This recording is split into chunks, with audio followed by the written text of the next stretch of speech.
ఆంధ్రప్రదేశ్ రాష్ట్రంలో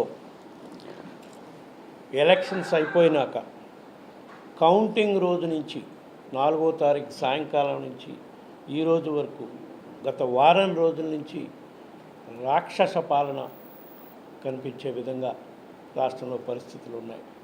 ఎందుకంటే లోగడ 2014 నుంచి 19 వరకు అధికారంలో ఉన్నప్పుడు ఇదే విధంగా పాలన సాగించారు చంద్రబాబు నాయుడు గారి ఆధ్వర్యంలో. అప్పుడు ఎన్డీఏ 3 పార్టీలు ఆ రోజు పాలన కొనసాగించారు.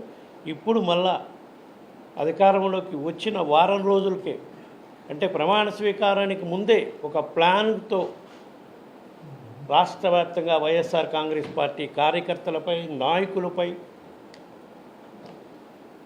వైఎస్ఆర్ కాంగ్రెస్ పార్టీ నాయకుల ఆస్తులపై దాడులు చేయటం దారుణంగా పరిస్థితులు ఉన్నాయి. మరి కొన్ని జిల్లాల్లో అయితే పోలీసుల సమక్షంలోనే కార్యకర్తలు, నాయకులపై దాడులు చేస్తుంటే కూడా పోలీసులు కేవలం సోద్యం చూస్తున్నట్టున్న పరిస్థితులు కూడా కొన్ని ఉన్నాయి. అవి కూడా మీకు క్లిప్పింగ్స్ అన్నీ కూడా మీకు ఇస్తాం. అన్ని జిల్లాల్లో ఎక్కడెక్కడైతే వాళ్ళు గూండాయిజం చలాయిస్తున్నారో ఆ జిల్లాలన్నిట్లో, మరీ ముఖ్యంగా గుంటూరు జిల్లాలో, నరసరావుపేట జిల్లాలో, గుంటూరు జిల్లాలో, పశ్చిమ గోదావరి జిల్లా, ఏలూరులో వాళ్ళ దాడులు తట్టుకోలేక సుమారుగా దాదాపు 2-3 వైఎస్ఆర్ పార్టీ కాంగ్రెస్ కార్యకర్తలు చనిపోవడం జరిగింది. దాడులు తట్టుకోలేక సూసైడ్ చేసుకోవడం కానివ్వండి, వాళ్ళ దాడుల వల్ల కానివ్వండి. ఏది పోలింగ్ అయిపోయిన రోజు నుంచి ఈ 7 రోజుల్లోనే ఎక్కడా కూడా పోలీస్ స్టేషన్లో పోతే కేసులు బుక్ చేసే పరిస్థితి కూడా లేదు రాష్ట్రంలో. అంటే ఒక కుట్రపూరితంగా రాష్ట్ర ప్రభుత్వం ప్రమాణ స్వీకారం చేసే లోపే ఈ చర్య జరిగితే ప్రభుత్వం బాధ్యత వహించదు. ప్రభుత్వం అంటే కొత్తగా అధికారంలోకి వచ్చినాయంటే ప్రభుత్వం బాధ్యత వహించకుండా ఉండాలని కార్యకర్తలను రెచ్చగొట్టి తెలుగుదేశం గుండాలతో ఈ విధంగా రాష్ట్ర వ్యాప్తంగా రాక్షస పాలన తలపించే విధంగా పరిస్థితులు ఉన్నాయి. దీనిపై వైఎస్ఆర్ కాంగ్రెస్ పార్టీ తరఫున కేంద్ర ప్రభుత్వం దృష్టి తీసుకురావడం కోసం గత 3-4 రోజుల నుంచి ప్రత్యక్షంగా కలిసి చెప్పే ప్రయత్నం కూడా చేస్తున్నాం.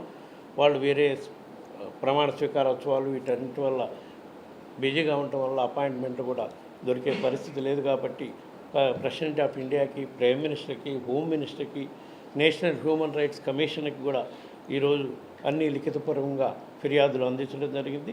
దీనిపై వీళ్ళ దగ్గర స్పందన రాకపోతే తప్పకుండా న్యాయ పోరాటం చేసే దానికి కూడా అన్ని చర్యలు తీసుకునే కార్యక్రమం కూడా చేసి వైఎస్ఆర్ కాంగ్రెస్ పార్టీ కార్యకర్తల్ని కాపాడుకోవటానికి మా పార్టీ అధ్యక్షుడు జగన్మోహన్ రెడ్డి గారి నాయకత్వంలో తప్పకుండా మా పార్టీ కట్టుబడి ఉంటుంది.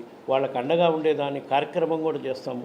రాబోయే రోజుల్లో ఎక్కడెక్కడైతే వైఎస్ఆర్ కాంగ్రెస్ పార్టీ నాయకులు, కార్యకర్తలపై దాడులు జరిగినాయో వాళ్ళందరినీ కూడా మా నాయకత్వం తరఫున పరామర్శించి వాళ్ళకి అండగా ఉండేదానికి భరోసా ఇచ్చే కార్యక్రమం కూడా చేస్తామని ఈ సందర్భంగా తెలియజేసుకుంటూ, ఇప్పుడు రాష్ట్రంలో మళ్ళీ కొత్తగా ఏర్పడుతున్న ఎన్డీఏ ప్రభుత్వంలో బీజేపీ కూడా భాగస్వామ్యంగా ఉంది. కాబట్టి ఇప్పుడు జరిగిన దాడులన్నిటికి కూడా వాళ్ళు కూడా బాధ్యత వహించే పరిస్థితి ఉంటుంది. కాబట్టి కేంద్ర ప్రభుత్వం తక్షణమే స్పందించి రాష్ట్రంలో శాంతి భద్రతలు నెలకొల్పేదానికి, లా అండ్ ఆర్డర్ కంట్రోల్లో ఉండే విధంగా చర్యలు తీసుకోవాలని చెప్పి ఈ సందర్భంగా విజ్ఞప్తి చేస్తూ ఉన్నాం.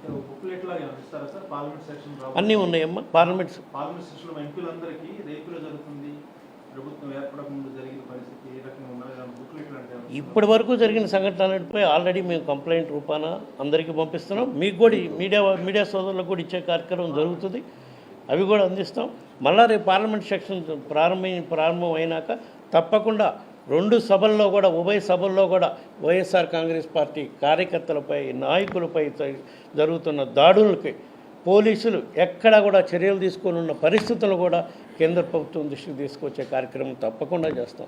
మరీ ఘోరంగా నాయకులు, కార్యకర్తలే కాకుండా ప్రభుత్వ ఆస్తుల్ని మరీ విశ్వవిద్యాలయాలలో ఉన్న విగ్రహాలని అన్నీ తొలగించే కార్యక్రమం చేస్తున్నారు. ఆస్తులను ధ్వంసం చేసే అధికారం వీళ్ళకి ఎవరిచ్చారు? ప్రభుత్వ ఆస్తులు, ప్రభుత్వ సచివాలయాలని, విశ్వవిద్యాలయాలని విధ్వంసం చేసే కార్యక్రమం కూడా చేస్తున్నారు. అయినా సరే ప్రభుత్వ ఆస్తులను ధ్వంసం చేస్తున్నా సరే పోలీసు వాళ్ళు సోద్యమే చేస్తున్నారు. కానీ ఎక్కడ కేసులు బుక్ చేసిన దాఖలాలు కూడా లేవని చెప్పి ఈ సందర్భంగా తెలియజేసుకుంటాం.